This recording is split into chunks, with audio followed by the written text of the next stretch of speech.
యువతకు ఏడాదికి 4 లక్షల ఉద్యోగాలు ఇస్తామని లోకేష్ హామీ ఇచ్చి మోసం చేశారని మాజీ మంత్రి అంబటి రాంబాబు ధ్వజమెత్తారు. మెగా డీఎస్సీలో జరిగిన అవినీతిపై సీబీఐ విచారణ జరిపించాలంటూ వైసీపీ నేతలు కలెక్టర్ సీఎం సాయికాంత్ వర్మకు వినతి పత్రం అందజేశారు. ఈ సందర్భంగా అంబటి రాంబాబు మీడియాతో మాట్లాడారు.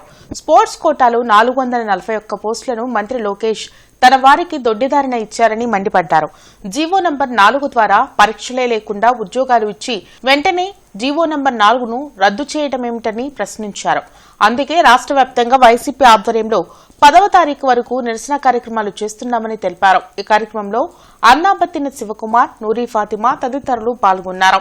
మొత్తం మీద డిఎస్సిలో మీకు కావలసిన వారికి మెరిట్ తప్పించి ఉద్యోగాలు ఇచ్చేటటువంటి కార్యక్రమం చేశారు సాక్షాత్తు ఎడ్యుకేషన్ మినిస్టర్ లోకేష్ గారు. ఇంకోటైతే రాజీనామా చేసేవాళ్ళు, ఆయనేమో ముఖ్యమంత్రి గారు అబ్బాయి కాబోయే ముఖ్యమంత్రి అని ప్రచారం చేస్తున్నారు. ఇంకోళ్ళైతే ఈ పాటికి తప్పించేసేవాడు చంద్రబాబు నాయుడు కొడుకుని తప్పించలేడు కదా. మీరు చూశారు కదా, సెంటర్లో కేంద్ర మంత్రి రాజీనామా చేసి వెళ్ళవలసిన పరిస్థితి ఏర్పడింది. ఇలా అన్యాయంగా అక్రమంగా డిఎస్సిలో ఎప్పటి నుంచో ఎదురు చూస్తున్నటువంటి నిరుద్యోగులను మోసం చేసినటువంటి పాపం ఈ రాష్ట్ర ప్రభుత్వానిది, మరి ముఖ్యంగా నారా లోకేష్ది అని ఈ సందర్భంగా నేను చెప్పదలుచుకున్నాను. కాదంటే చెప్పమంటాను. నేను ఎందుకు జీవాలు మార్చారని అడుగుతా ఉన్నా. మీ వెసులుబాటు కోసం జీవాలు మార్చేసి మీకు కావాల్సిన వాళ్ళని నియమించుకొని మళ్ళీ జీవాలు తీసుకొచ్చారు. ఇంతకన్నా దారుణం దేశ చరిత్రలో ఎప్పుడైనా జరిగిందా అని అడుగుతా ఉన్నా. తొలిసారిగా జరిగింది, అది లోకేష్ గారి నాయకత్వంలో జరిగింది. యువకులారా, సంవత్సరానికి 4 లక్షల ఉద్యోగాలు ఇచ్చేస్తాం, నిరుద్యోగ యువకులారా కాసుకోమన్నారు ఎన్నికలకు ముందు. మొత్తం 5 నాళ్ళు 20 లక్షల ఉద్యోగాలు ఇస్తామన్నారు.